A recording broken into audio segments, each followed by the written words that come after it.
Hello po, ang cancerous na bukol ay isang uri ng bukol na nagmumula sa mga abnormal na selula na lumalaki at kumakalat sa katawan. Ito ay maaaring magdulot ng mga sumusunod. Parman 12 po ulit, mga karaniwang uri ng cancerous na bukol. Una, carcinoma o nagmumula sa mga selula sa ibabaw ng balat o mga organo. Pangalawa, sarcoma o nagmumula sa mga selula ng mga kalamnan, buto o mga tissue. Pangatlo, leukemia o nagmumula sa mga selula ng dugo. Ika-apat, lymphoma o nagmumula sa mga selula ng sistema ng imunidad.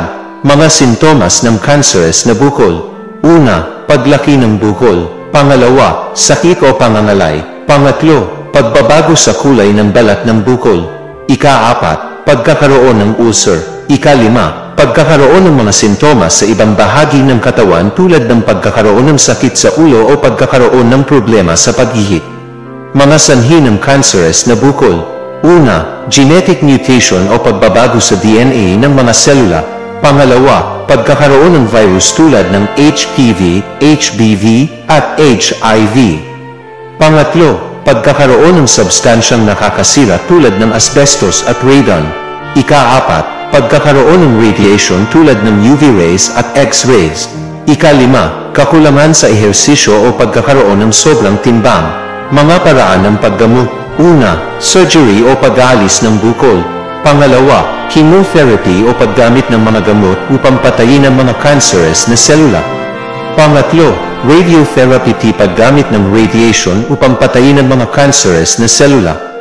Ika-apat, immunotherapy o paggamit ng mga gamot upang palakasin ang sistema ng imunidad. Ika-lima, targeted therapy o paggamit ng mga gamot upang patayin ang mga cancerous na selula.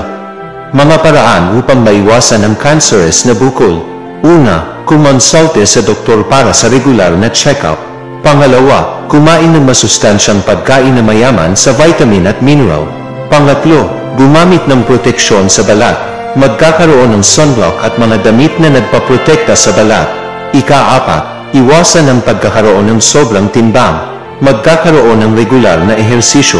Ika-lima, iwasan ang pagkakaroon ng stress. Magkakaroon ng mga aktibidad na nagpapakalma. Kumonsulte sa doktor kung may kakaibang nararamdaman sa bukol. Ingat po palagi. God bless po.